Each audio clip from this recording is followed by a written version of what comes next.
À la une de l'actualité, c'est le président Abdel Fattah Sisi qui a reçu un message écrit de la part de son homologue congolais Joseph Tshisekedi, également président actuel de l'Union africaine. Cela a eu lieu lors de la réception du président Sisi accordée à l'envoyé spécial du président congolais, l'ambassadeur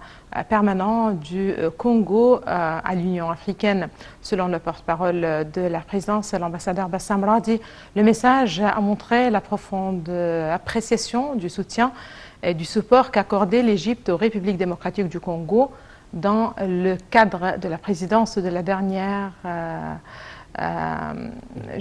édition de l'Union africaine. Le message du président Tshisekedi a aussi rendu hommage aux relations distinguées d'amitié et des liens de fraternité entre les deux pays, exprimant l'ambition congolaise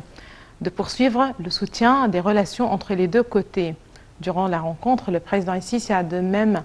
rendu hommage aux efforts assidus déployés par la République démocratique du Congo au cours de sa présidence actuelle de l'Union africaine, en confirmant la poursuite du soutien apporté par l'Égypte à la partie congolaise afin d'assurer son importante responsabilité au niveau de la direction de l'action africaine commune durant l'année en cours au niveau des relations bilatérales. Selon le porte-parole présidentiel, la rencontre a abordé les développements qui ont eu lieu dans un nombre de questions d'intérêt commun sur la scène continentale qui représentent une priorité dans l'agenda de l'Union africaine pendant la période actuelle.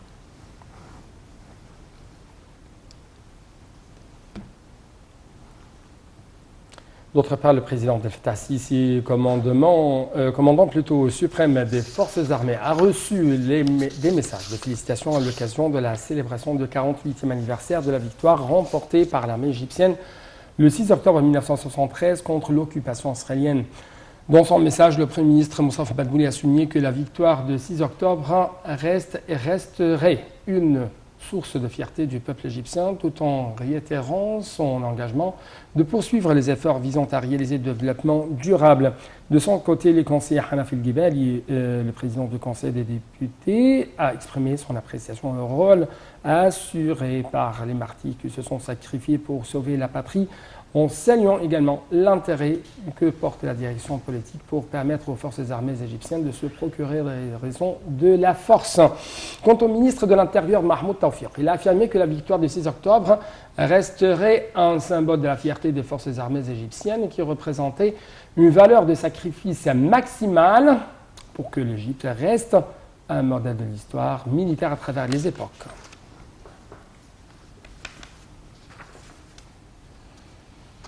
Toujours à l'occasion du 40e anniversaire de la victoire du 6 octobre 1973, le Premier ministre Moustapha Madbouli a envoyé un message de félicitations au commandement général des forces armées et ministre de la Défense et de la production militaire, le général d'armée Mohamed Ahmed Zaki. Dans son message, le Premier ministre a exprimé ses plus sincères félicitations au général Mohamed Zaki, priant Dieu de préserver les forces armées comme bouclier national protecteur contre toute menace de la sécurité de l'Égypte. Pour sa part, le ministre de l'Intérieur, Mahmoud Tawfiq, a envoyé des messages de félicitations au ministre de la Défense, le général d'armée Mohamed Zaki, ainsi que le chef d'état-major des forces armées, le général de corps d'armée Mohamed Farid, au cours desquels il a assuré que la victoire d'octobre s'avère un témoin des sacrifices et de l'héroïsme des forces armées.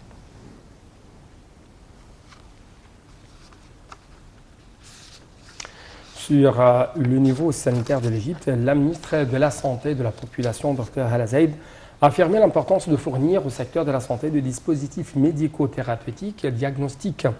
Elle a signalé que la société Siemens était une des sociétés stratégiques partenaires de l'Égypte dans le secteur de la santé, notamment celui de la technologie médicale. Ceci est intervenu lors de l'examen effectué par Dr Zeid à l'usine principale de production de dispositifs médicaux et de dispositifs de radiologie de diagnostic au siège de la société internationale Siemens dans la ville allemande de Munich.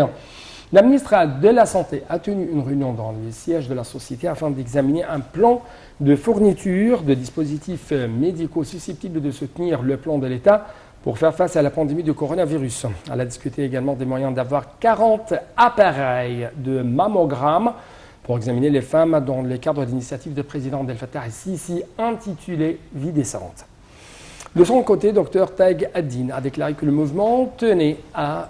gouvernement tenait à améliorer les services médicaux présentés aux citoyens.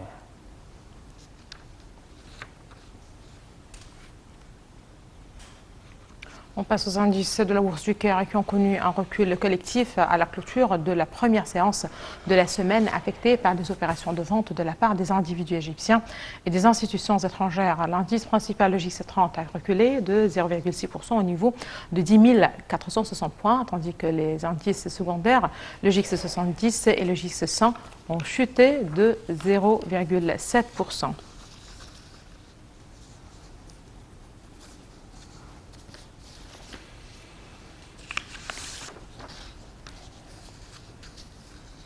Passons donc en Tunisie où, au cri de nous